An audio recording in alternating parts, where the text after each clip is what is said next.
Hello दोस्तों, स्वागत है आपके अपने YouTube channel AK study road में। आप सभी दोस्तों का मैं शुक्ला बहुत बहुत स्वागत करता हूं। जी हाँ दोस्तों, अगर आप BA, BSc, BCom second semester में हैं और फर्स्ट एंड हेल्थ का सब्जेक्ट है तो देर किस बात की दोस्तों, वीडियो को हम अंत तक देखेंगे। ये जो वीडियो आपके लिए बहुत ही मोस्ट इंपॉर्टेंट है। हाल ही में 2-3 दिन बाद आपका पेपर होने वाला है, तो सभी छात्र छात्राओं के लिए, अलग अलग यूनिवर्सिटी के लिए भी ये क्वेश्चंस जो हम आपको बताते चल रहे हैं सबके लिए बहुत ही महत्वपूर्ण है। और जो वीडियो जो आज की है कोरिकुलर का, जो सभी छात्र छात्राएँ बहुत दिन से कहें सर कोरिकुलर का सब्जेक्ट आप ज़रूर लेके आइए, तो आज हम आप लोग के बीच में लेके आए हैं। तो दोस्तों हम फोकस करेंगे टॉप 10 क्वेश्चंस के लिए, यानी कि जो आपके टॉप 50 क्वेश्चंस होंगे, और नेक्स्ट वीडियो में हम आपको टॉप 50 क्वेश्चंस अलग से फिर से बना के देंगे। तो दोस्तों आज के वीडियो में हम नए तरीके से पढ़ाने का प्रयास करेंगे जो आपके पेपर में इससे पहले किसी ने पढ़ाया नहीं होगा, और जो भी पढ़ाए होंगे वो इस तरीके से नहीं पढ़ाया होगा। तो दोस्तों आज के चैनल के में, आज के वीडियो में हम कुछ नए टॉपिक से पढ़ाएंगे। तो दोस्तों आज के वीडियो में हम फोकस करेंगे केवल टू केवल आपको जो ऑब्जेक्टिव क्वेश्चंस हैं उस पे टॉपिक पे चर्चा करेंगे और अच्छे से हम पढ़ेंगे। तो दोस्तों चैनल में अगर आप नए हैं तो जरूर चैनल को लाइक कर दीजिए, सब्सक्राइब कर दीजिए, प्लस में बेल आइकन दबा दीजिए, आने वाली वीडियो का नोटिफिकेशन आप लोग तक बिल्कुल मिलता रहे। अब जो क्वेश्चंस होगा दोस्तों वो आपका कुछ इस तरीके से आपका क्वेश्चन सेट होगा जो आपके पेपर में हर बार पूछा जाएगा और अच्छे से आपको तैयारी करने का एक चांसेस भी मिलता रहेगा। तो क्वेश्चन नंबर फर्स्ट होगा दोस्तों कि मोलिस्किन का प्रयोग किया जाता है। मोलिस्किन का मतलब क्या होता है? मोलिस्किन होता क्या दोस्तों? मोलिस्किन होता है दोस्तों आपका दवा। मोलिस्किन शब्द जो है वो आपका एक दवा है, और दवा में आपको क्या पढ़ना है, दवा में ये किस चीज़ का प्रयोग है और किस में पढ़ते हैं। तो मोलिस्किन का मतलब होता है दोस्तों, मोलिस्किन का प्रयोग क्या आता है? सबसे पहला क्वेश्चन है मोलिस्किन। तो मोलिस्किन का प्रयोग कहाँ किया जाता है, क्यों किया जाता है? तो फर्स्ट नंबर आता है आपका, जो ऑप्शन नंबर 1 है वो छालों का उपचार है। सेकंड नंबर दिया है छालों के रोकथाम के लिए। चार नंबर दिया है आपका छालों के उपचार एवं रोकथाम के लिए, और दा नंबर दिया है स्मॉल बॉक्स के इलाज के लिए। तो सबसे पहला आपका जो ऑप्शन होगा वो जो होगा वो सा नंबर होगा, छालों के उपचार एवं रोकथाम दोनों के लिए। तो मोलस्किन जो होगा वो आपके अगर मुंह में छाले निकलते हैं, या फिर आपके जो कभी कभी दाने निकल आते हैं, कहते हैं गांव की भाषा में उसको निनाव बोलते हैं, जैसे भी होता है उस तरीके से आपको मोलस्किन का प्रयोग करना ज़रूरी है। यानी कि मोलस्किन आपको मेडिसिन जो है वो आपको यहाँ पे लगाना होता है। सेकंड नंबर क्वेश्चन है कि जो चिपकाने वाली पट्टियों के उदाहरण हैं। जो चिपकाने वाली पट्टियों का जो प्रमुख उदाहरण है वो कौन सा है? वो है तो ब्रांडेड, या फिर आपका है स्टिकालिंग प्लास्टर, या सा नंबर है आ और बा दोनों, या टेफ्लॉन। तो आपका सही आंसर जो होगा, और आ और बा, ये आपका सा नंबर आंसर होगा, यानी कि बैड एंड और स्टिकालिंग प्लास्टर। फिर आता है नेक्स्ट क्वेश्चन कि श्वास नली की जांच के लिए प्राथमिक चिकित्सा में शामिल उपकरण कौन सा है? तो फर्स्ट नंबर आपका आता है रक्तदाब, सेकंड नंबर है स्टेनोस्केप, सा नंबर है इमरजेंसी फ़ोन नंबर, दा नंबर है ये सभी। तो आपका जो सही आंसर होगा दोस्तों वो आएगा दा नंबर। यानी कि ये सारे जो आपके ये सभी हैं दा नंबर। यानी कि आपको रक्तमापी के लिए भी आपको श्वास नली की जांच के लिए जो उपस्थित किट बनाया गया है, जो किट के लिए जारी किया गया है, ये सारे आपको निहित होना आवश्यक है। अब आता है आपका कि एयरवेज ब्रीदिंग एंड सर्कुलेशन के संक्षेप में दर्शाया गया है। जो ब्रीदिंग होता है एयरवेज का, इसमें क्या है, ABC से होता है। ऑप्शन नंबर सेकंड है कि ABBC से होता है, या फिर ABC2 से दर्शाया गया है, या ABEC से दर्शाया जाता है। तो आपका सही आंसर जो होगा वो ABC से दर्शाया जाता है। नेक्स्ट क्वेश्चन है कि ABC किट में शामिल उपकरण कौन कौन से हैं? तो ABC का जो शामिल उपकरण होगा दोस्तों वो पॉकेट मास्क होगा, या फिर आपका फेस शील्ड होगा, या स्कोप होगा, या ये सभी होगा। तो आपका सही आंसर होगा ये सभी। अगर ABC किट आपको शामिल किया गया है तो उसमें आपको पॉकेट मास्क भी मिलेगा, फेस शील्ड भी मिलेगा, और स्कोप में भी मिलेगा। फिर आता है नेक्स्ट क्वेश्चन कि त्रिकोणीय पट्टियों का उपयोग क्या था? अगर त्रिकोणीय पट्टी का आपका उपयोग होता है तो किस किस चीज़ में होता है? तो आ नंबर है बैंडेज या सिलिंग के रूप में होगा, या फिर बड़े चीरे के लिए होगा, या फिर जलन कम करने के लिए होगा, या इन सभी के लिए होगा। तो आपका जो सही आंसर होगा इन सभी के लिए आपको ये त्रिकोणीय पट्टी का हम उपयोग करेंगे। बैंडेज एवं सिलिंग के लिए भी हम करेंगे, बड़े चीरे के लिए भी हम करेंगे, और जलन कम करने के लिए भी हम इसका उपयोग करेंगे। उसके बाद फिर आता है आपका नेक्स्ट क्वेश्चन इसमें कि किस जगह पर, यानी किस जगह पर बांधने के लिए झिल्लीदार 10 सेंटीमीटर चौड़ी पट्टी का उपयोग किया जाता है? तो आपका जो सही आंसर होगा दोस्तों उसमें आएगा कि एड़ी में बांधने के लिए, या फिर आपका बाँह में बांधने के लिए या घुटनों में बांधने के, इन सभी के लिए तो आपका जो सही आंसर होगा वो एड़ी में बांधने के लिए, यानी कि जो झिल्लीदार 10 सेंटीमीटर होगी वो कहाँ पे आएगी, एड़ी में बांधने के लिए आएगा। फिर आता है रोलर बैंडेज, जो हम रोल करते हैं। रोलर बैंडेज का प्रयोग कहाँ बांधने के लिए किया जाता है, तो फर्स्ट नंबर आता है उंगली में या फिर एड़ी में, या फिर आप घुटने के विस्थापन में घुटने पर बांधने के लिए, या इन सभी के लिए। तो आपका जो सही आंसर होगा दोस्तों वो उंगली में बांधने के लिए आएगा। अब आपका आता है कि छाती पर बांधने के लिए, यानी कि छाती पर बांधी जाने वाली जो पट्टी की लंबाई होनी चाहिए वो कितनी होनी चाहिए, ये आपको यहाँ पे बताएं कि छाती पर बांधी जाने वाली पट्टी की लंबाई कितनी होनी चाहिए। तो आपका जो सही आंसर होगा दोस्तों वो आएगा आपका बा नंबर, यानी कि 1 मीटर की कम से कम, यानी कि या ये आपका 1.5 मीटर होनी चाहिए, या 1 मीटर होनी चाहिए, या 1.3 मीटर होनी चाहिए, या तो आपका 2 मीटर होनी चाहिए। तो अगर जो आपका सही आंसर होगा दोस्तों वो कितनी होनी चाहिए, वो आपको लगभग होना चाहिए 1 मीटर की। अब आता है नेक्स्ट क्वेश्चन आपका। नेक्स्ट क्वेश्चन आता है कि किस पट्टी को, यानी कि किस पट्टी को देखने पर लगता है, यानी कि किस पट्टी को देखने पर लगता है कि व्यक्ति गर्दन में झोली लटकाए हुए है, यानी कि किस पट्टी को देखने पर लगता है कि व्यक्ति गर्दन में झोली लटकाए हुए है। तो आपका जो सही आंसर होना चाहिए वो कौन सा होना चाहिए दोस्तों, आपका झोली में पट्टी लगाने पर होना चाहिए, या फिर करीगनी यानी कि किरगनी पट्टी होनी चाहिए, या लपेटन पट्टी होनी, या फिर आपका क्या होना चाहिए, चिट्टेदार पट्टी। तो जो आपका सही आंसर जो होगा दोस्तों वो झोली पर पट्टी लगाने वाली पर होना चाहिए, कि झोली पर पट्टी लगानी होनी चाहिए।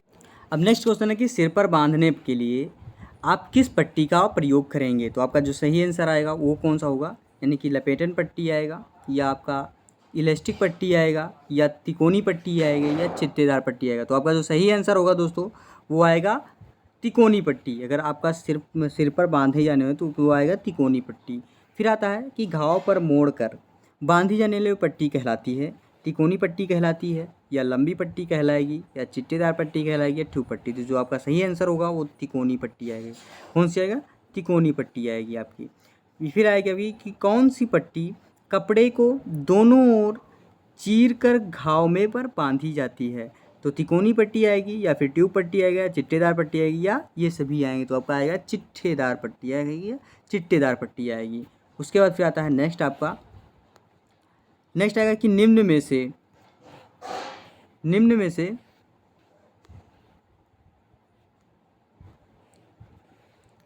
कौन सी पट्टी बांधने का नियम है, यानी कि निम्न में से कौन सा पट्टी बांधने का नियम है। नंबर आएगा कि पट्टी की लंबाई तथा कटे हुए या टूटे हुए अंग के अनुसार ही होनी चाहिए।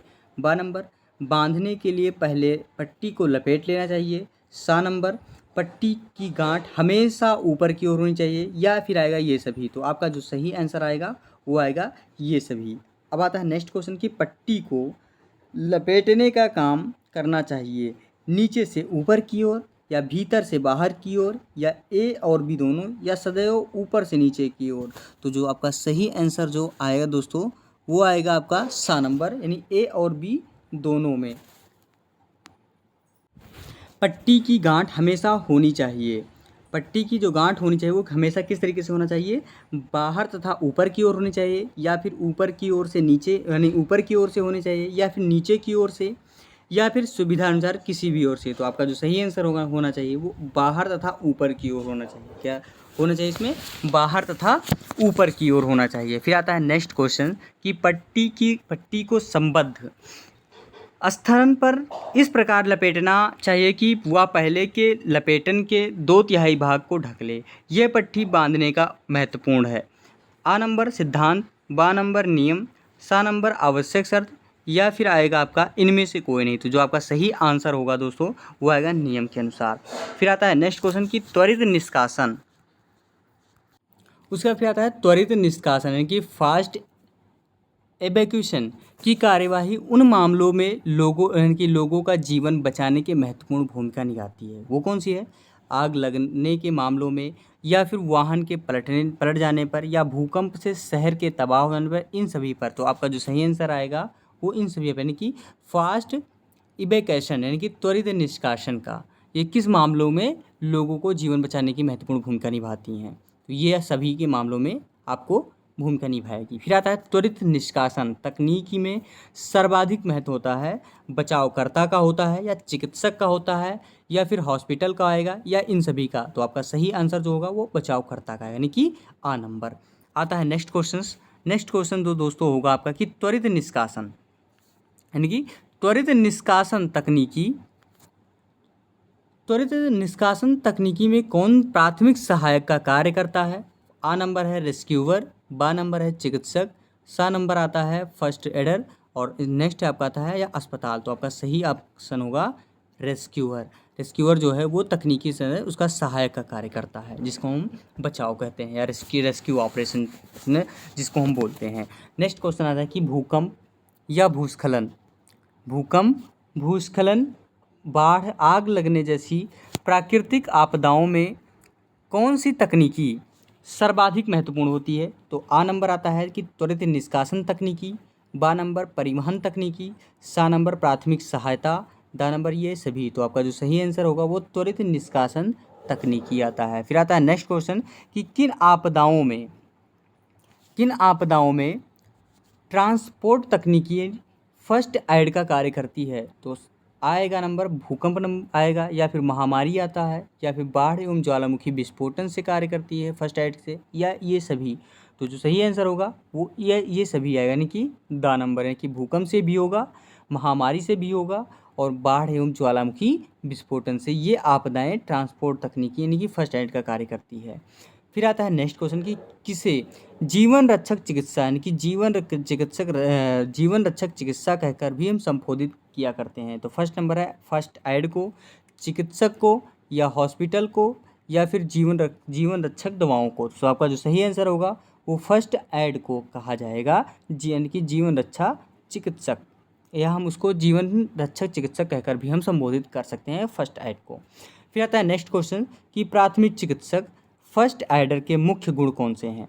इसमें मुख्य गुण कौन सा है कि चतुरता एवं सहानुभूति, बा नंबर है सचेतता एवं साधन कुशल, सा नंबर आता है तीक्ष्ण बुद्धि एवं शांत स्वभाव, या फिर आएगा ये सभी। तो जो सही आंसर जो होगा दोस्तों उसमें आएगा ये सभी, यानी कि चतुरता एवं सहानुभूति भी हो सकती है, सचेतता एवं साधन कुशल भी है और तीक्ष्ण बुद्धि एवं शांत स्वभाव भी है। तो इस तरीके से आपका नेक्स्ट क्वेश्चन था। अब आता है अगला क्वेश्चन है कि प्राथमिक उपचार कितने प्रकार का होता है। तो दोस्तों प्राथमिक उपचार कितने प्रकार का होता है, ये आएगा फर्स्ट नंबर आपका स्वयं सहायता के लिए, या फिर आएगा प्राथमिक सहायता के लिए, या फिर स्वयं सहायता एवं प्राथमिक सहायता के लिए, या इन सभी की इनमें से कोई नहीं है। तो आपका जो सही आंसर होगा वो आएगा स्वयं सहायता एवं प्राथमिक सहायता, कि प्राथमिक उपचार कितने प्रकार का होगा वो स्वयं सहायता एवं प्राथमिक सहायता के।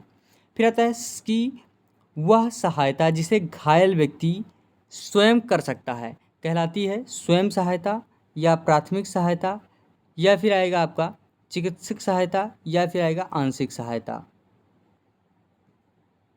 अब आता है नेक्स्ट क्वेश्चन कि स्वयं सहायता का उदाहरण नहीं है, इसमें से स्वयं सहायता का उदाहरण नहीं है।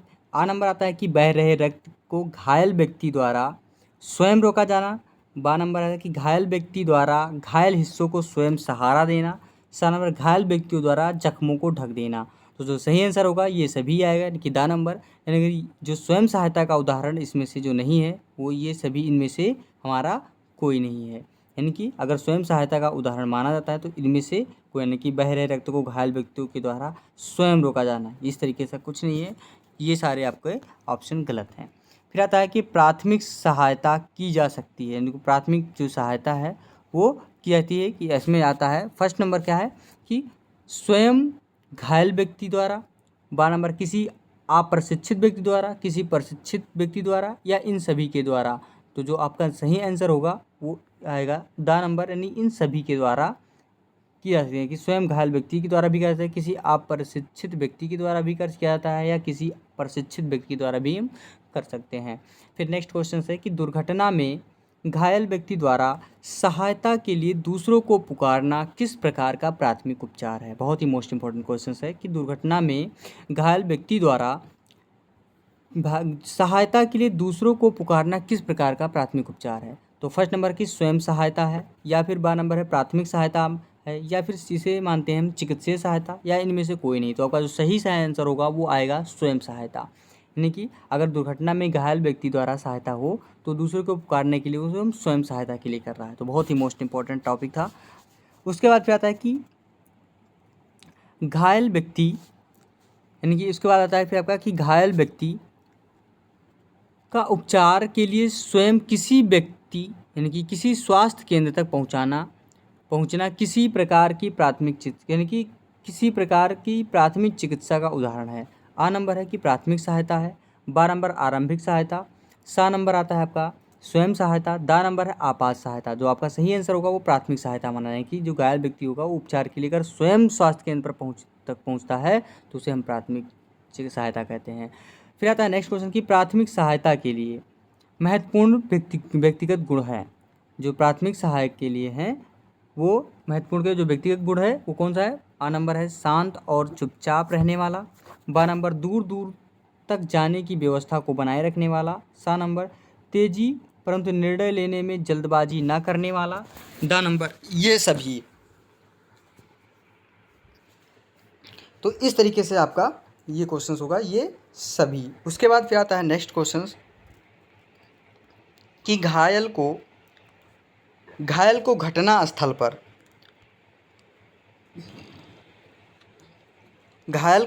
स्थल पर आसपास के लोगों द्वारा उपलब्ध कराई गई मदद कहलाती है। आ नंबर प्राथमिक सहायता चिकित्सा, बा नंबर मेडिकल चिकित्सा, सा नंबर चिकित्सीय सहायता, दा नंबर ये सभी। तो आपका जो सही आंसर होगा दोस्तों वो आएगा प्राथमिक सहायता चिकित्सा। उसके बाद फिर आता है नेक्स्ट क्वेश्चन कि छोटा तथा हाथ में उठाए जा सकने योग्य बॉक्स कहलाता है। किट बॉक्स, बा नंबर आवश्यक बॉक्स, सा नंबर आपात चिकित्सा बॉक्स, दा नंबर टूल बॉक्स। तो आपका जो सही आंसर होगा वो आएगा किट, यानी कि जो छोटे हाथ से उठाया जाएगा उसे हम किट बॉक्स बोलेंगे।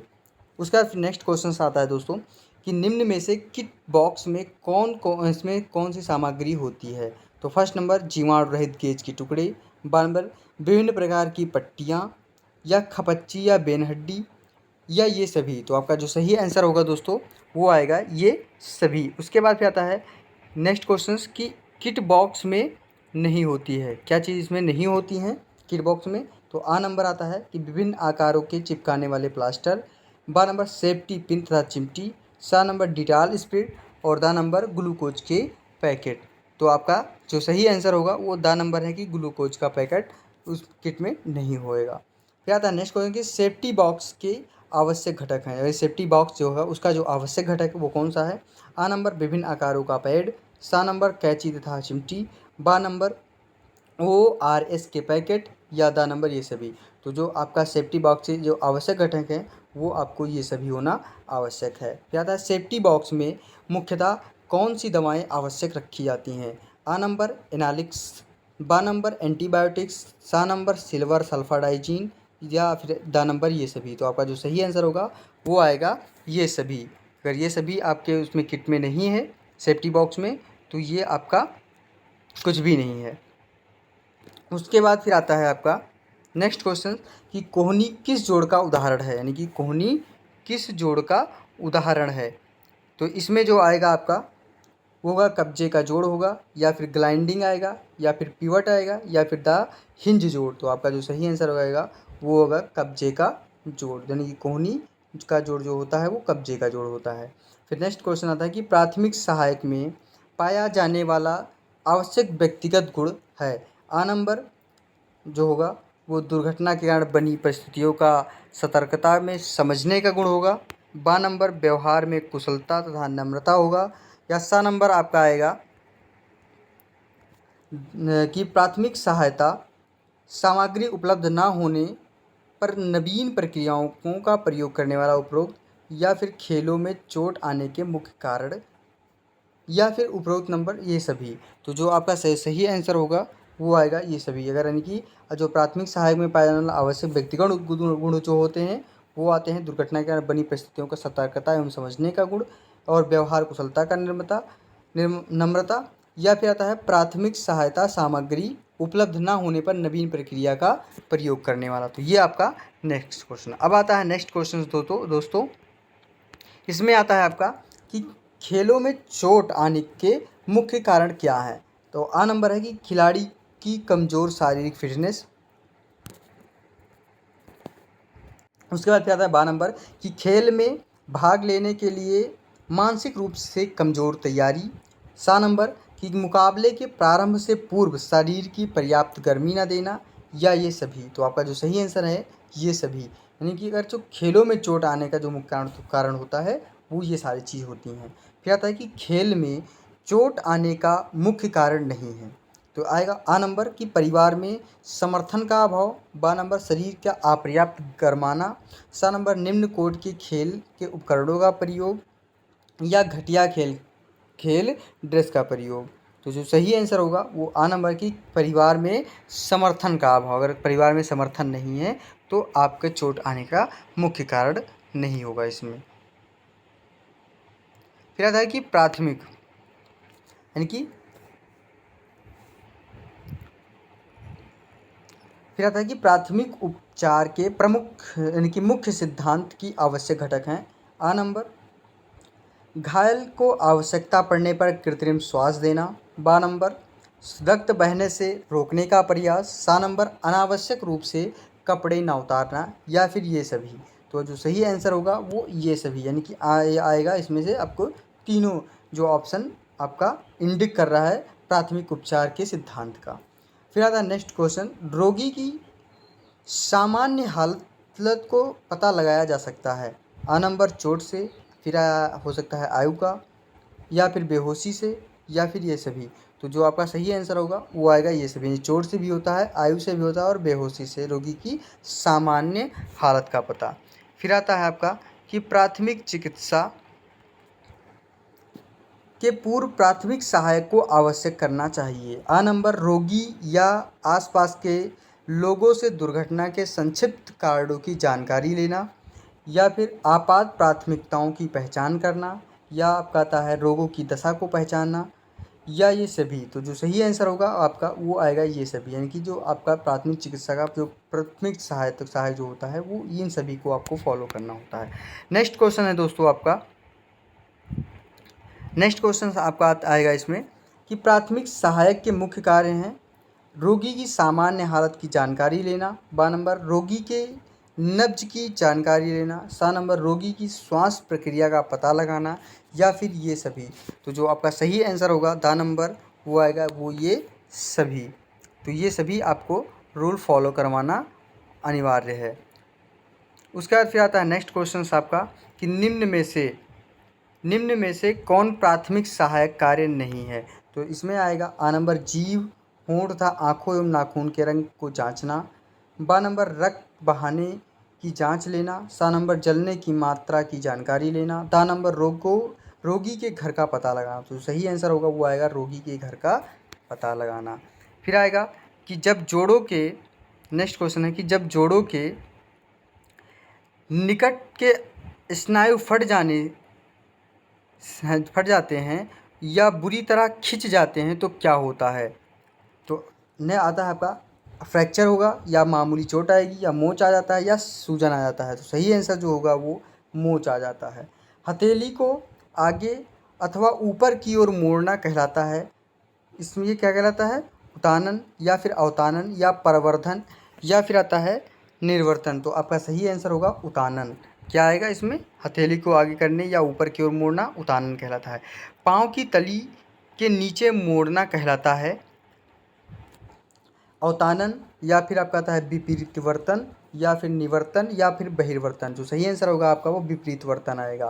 फिर आएगा नेक्स्ट वन कि यदि रोगी की नब्ज कमजोरी है और तेज चल रही है तो यह संकेत करता है यह क्या करता है, इसमें आता है कि रक्त ज़्यादा बह जाना, यानी कि बह जाने का होता है, या फिर दिल के दौरे पड़ने का होता है, या कम खून बहने का होता है, या फिर आता है आपका कि रोगी को शीघ्र चिकित्सीय परामर्श की आवश्यकता होती है। जो सही आंसर होगा रक्त ज़्यादा बह जाने से।